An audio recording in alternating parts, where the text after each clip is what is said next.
নিজেকে একটা বন্ধ ঘরে আবিষ্কার করে তে। বাহিরের আবছা আলোতে বোঝা যাচ্ছে তে কোনো মহলের কক্ষে আছে। সামনে তাকাতেই ভয়ে শিউরে উঠল তে, কারণ সামনে রয়েছে কিছু মরদেহ যেগুলো দেখতে খুবই ভয়ঙ্কর। প্রত্যেকটা মরদেহ রক্তহীন, সাদা ফ্যাকাশে। তে ফ্লোর থেকে ওঠার চেষ্টা করছে, কিন্তু কোনোভাবেই উঠতে পারছে না। তের মনে হচ্ছে তের পাগুলো পেছন থেকে কেউ ধরে আছে। হঠাৎই কেউ একজন তার হাত তের দিকে বাড়িয়ে দেয়। তে মাথা তুলে দেখতে পায় একজন সুদর্শন ছেলে। লোকটির হাতে তে হাত রাখতেই সাথে সাথে লোকটি টান দিয়ে তেকে বুকের মাঝে জড়িয়ে নেয়। কিছুক্ষণ পর তে আস্তে আস্তে মাথা তুলে লোকটির দিকে তাকায়, আর তাকাতেই তের চোখগুলো বড় বড় হয়ে যায়, হাত পা কাঁপতে শুরু করে। তের সামনে থাকা সেই সুদর্শন ছেলেটা মুহূর্তেই পরিবর্তন হয়ে যেতে থাকে। তার সুন্দর চোখগুলো ভয়ঙ্কর লাল বর্ণ ধারণ করে, সামনের বড় দাঁত বের হয়ে মুহূর্তেই ভয়ঙ্কর হিংস্র রূপ ধারণ করে। প্লিজ আমাকে ছেড়ে দাও। কে তুমি? আমাকে যেতে দাও। আমি তোমার কি করেছি? আমাকে ছাড়ো প্লিজ। তোমাকে ছাড়তেই তো পারবো না princess, because I love you. তোমার দোষ হলো তুমি আমার নজরে পড়ে গেছো, আর এখন তোমাকে আমার চাই চাই। শত শত বছর আগে অতীতে সেদিন আমি যে ভুল করেছি, এবার তার পুনরাবৃত্তি করব না। But I hate you. লোকটি এবার ভয়ঙ্কর রেগে যায়, দাঁতে দাঁত চেপে জবাব দিল, you have to love me princess, and you have to be mine. কথাটা বলেই তের ঘাড়ে লোকটি নিজের দাঁত বসিয়ে দেয়। আস্তে আস্তে তের শরীর অবশ হয়ে আসতে লাগে, সবকিছু অন্ধকার হয়ে যায়। তের কথা শেষ হতেই কিটকিটিয়ে হেসে ওঠে তার চাচাতো বোন জিমিন। কিছুতেই তার হাসি থামছে না। আমি কি কোনো জোকস বলেছি জিমিন? তেদি, তুমি কি প্রতিদিন একই স্বপ্ন দেখে বোর হও না? সেই ছোট থেকে প্রতিদিন একই স্বপ্ন দেখো, আর প্রতিবার একইভাবে ভয় পাও। আচ্ছা একটা কথা বলো তো, তোমার স্বপ্নে আসা সেই রাক্ষস বোর হয় না প্রতিদিন একইভাবে স্বপ্নে আসতে আসতে? It's not a joke Jimin. আমি তাকে দেখি প্রতি রাতে, আমার খুব কাছে তার অস্তিত্ব টের পাই, আর সেই মহলটা যেন আমার খুব পরিচিত। কিন্তু দি, এটা কি করে সম্ভব? তুমি তো কখনো লন্ডনের বাইরেই যাওনি। রাতের সেই স্বপ্ন আর ইলির সেই হরর প্যালেসের গল্পের সাথে কোথাও যেন আমার সংযোগ আছে। দুটোর কাহিনী কোথাও যেন মিল রয়েছে। আর সবচেয়ে অদ্ভুত লেগেছে যখন ইলি প্যালেসের প্রিন্সেস কাউকে ভালোবেসে নিজেই আত্মহত্যা করে। আদৌ কি কাউকে ভালোবাসতে তা সম্ভব? তোমার লাইফের সাথে সেই স্বপ্নে আসা রাক্ষস আর সেই প্যালেসের প্রিন্সেসের কি সম্পর্ক থাকতে পারে জানি না, কিন্তু আমাকে এই রহস্য খুঁজে বের করতে হবে। আমি ইলি প্যালেসে যাব, আর আমার সব প্রশ্নের উত্তর খুঁজে বের করব। তে নিজের বাবা মায়ের কাছ থেকে পারমিশন নিয়ে জিমিনকে সাথে করে ইলির উদ্দেশ্যে রওনা দেয়। ইলি হচ্ছে ইংল্যান্ডের সবচেয়ে ছোট শহরগুলোর মধ্যে একটি। শহরটির চারদিকে যেন কোনো অন্ধকারে ছেয়ে গেছে। অনেকের ভাষ্য মতে এখানে ভয়ঙ্কর হিংস্র প্রাণী রয়েছে, যা মানুষের দেহ থেকে রক্ত শূন্য করে দেয়। রাজসভায় সিংহাসনে ভ্যাম্পায়ার কিং বসে আছে। মাথায় হুডি থাকায় তার মুখ দেখা যাচ্ছে না। তার পায়ের সামনে লোহার মোটা চেইন দিয়ে বাঁধা এক নেকড়ে বসে আছে। রাজ্যের সবার মুখে ভয়ের ছাপ। পুরো ভ্যাম্পায়ার কিংডম কিং এর হিংস্র রূপে ভীত হয়ে আছে। ভ্যাম্পায়ার কিংডমে কেন এসেছিলে? আমার কোনো দোষ নেই। আমাকে কিং জন গুপ্তচর করে পাঠিয়েছে ওই অলৌকিক মেয়ের সন্ধানের জন্য। এতটুকু বলতেই ভ্যাম্পায়ার কিং তার পাশ থেকে ধারালো এক তলোয়ার বের করে নেকড়েটির ঘাড় থেকে মাথা আলাদা করে দেয়। কিং এর এমন আচরণে পুরো রাজ্য ভয়ে কেঁপে ওঠে। পুরো ভ্যাম্পায়ার কিংডম মিলে একটা মেয়েকে খুঁজে বের করতে পারছো না?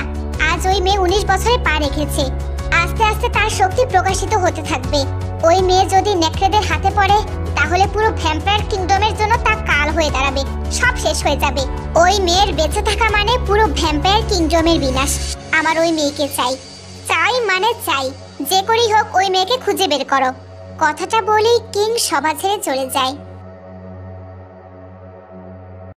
হঠাৎই হুডি পরা লোককে পেছন থেকে এক সুন্দরী জড়িয়ে ধরে। হুডি পরিধানরত লোকের কানের কাছে ঠোঁট নিয়ে ফিসফিস কণ্ঠে বলল, কিং, তোমার এই ভয়ঙ্কর হিংস্র রূপ যে কতটা আমাকে পাগল করে তা কি তুমি জানো? তুমি কি জানো আমি কতটা তৃষ্ণার্ত তোমাকে পাবার জন্য? সেই শত শত বছর ধরে তোমাকে পাবার অপেক্ষা করে আসছি, অথচ তুমি আমার দিকে একবার ভালো করে তাকাও না পর্যন্ত। একবার আমার দিকে তাকিয়েই দেখো না, কি কমতি আছে আমার মাঝে। ভ্যাম্পায়ার রাজ্যের সবথেকে সুন্দরী মেয়ে আমি। হঠাৎ কালো হুডি পরা লোকটা হুঙ্কার দিয়ে সজোরে মেয়েটার গলা চেপে ধরে। মেয়েটা যন্ত্রণায় ছটফট করতে করতে বারবার ছাড়ানোর চেষ্টা করে যাচ্ছে। আমার পছন্দ এতটাও খারাপ হয়নি লিসা যে তোমার দিকে নজর দিতে হবে। আমার সর্বত্র জুড়ে শুধু সে রয়েছে, আর আমার তারই তালাশ। কথাটা বলেই ঝাড়ি দিয়ে কিং লিসাকে ছেড়ে দেয়। Are you mad? সে শত শত বছর আগে মারা গেছে, আর তুমি তারই তালাশ করছো? সে আর ফিরবে না। তুমি নিজ চোখে তার মৃতদেহ দেখেছো। লিসার এমন কথায় যেন লোকটার রাগ আরো শতগুণ বেড়ে যায়। সে দেয়ালে সজোরে ঘুষি মারে, তারপর উত্তেজিত কণ্ঠে বলল, সে বলেছে সে ফিরবে, আমার কাছে ফিরে আসবে। সে কখনো নিজের কথা খেলাপ করবে না। সে ঠিক আবার নতুন কোনো রূপে ফিরবে, আর আমার তারই ফেরার অপেক্ষা। কথাটা বলেই কালো হুডি পরা লোকটি চোখের পলকে চলে যায়। আর অন্যদিকে লিসার আগে ফুঁসতে লাগলো, সে আর ফিরবে না। তোমাকে তো আমার হতেই হবে কিং। একটি অন্ধকার কক্ষ মোমবাতির আবছা আলোয় আলোকিত হয়ে আছে। সামনেই এক সুন্দরীর বড় তৈলচিত্র পুরো দেয়াল জুড়ে রয়েছে। ভ্যাম্পায়ার কিং এর নজর সেই চিত্রের মেয়েটির দিকে। ছবিটি 400 থেকে 500 বছরের পুরনো হবে। মেয়েটির মায়াবী দুটো চোখ যেন কথা বলছে। কিং এর নজর তখনও সেদিকেই রয়েছে। তার চোখে হারানোর কষ্ট, তার একাকিত্ব ফুটে রয়েছে। আমার প্রিন্সেস, তুমি কি আর ফিরবে না? রাখবে না তোমার কথা? শত শত বছর ধরে তোমার অপেক্ষা করছি। তোমাকে হারিয়ে যেন নিজেকে হারিয়ে ফেলেছি প্রিন্সেস। আমার তোমাকে চাই, তোমার ভালোবাসা চাই। I love you princess. দেখতে দেখতে তেয়ার জিমি নীলেতে পৌঁছে যায়। চারদিক পুরো অন্ধকারে ঢেকে গেছে। বাস ইলি একাডেমির অনেকটা দূরে থেমেছে। একে একে বাস থেকে সবাই নেমে যায়। তে যখনই নামতে যায় তখনই এক দমকা হাওয়া এসে ছুঁয়ে যায় তেকে। তে জঙ্গলের দিকে তাকাতেই দেখতে পায় এক ঝাঁক জোনাকি। জোনাকির আলো যেন তাকেই টানছে।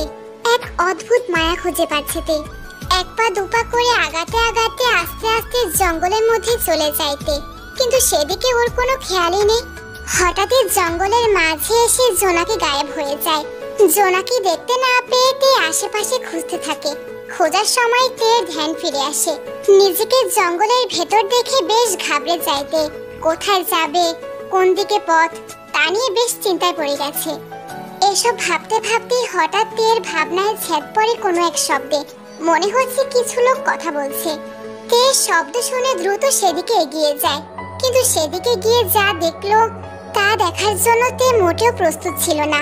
তে দেখতে পায় তার কিছু দূর সামনে বেশ কিছু লোক কালো কাপড় পরে আগুনের থেকে বেশ দূরে গোল হয়ে দাঁড়িয়ে আছে।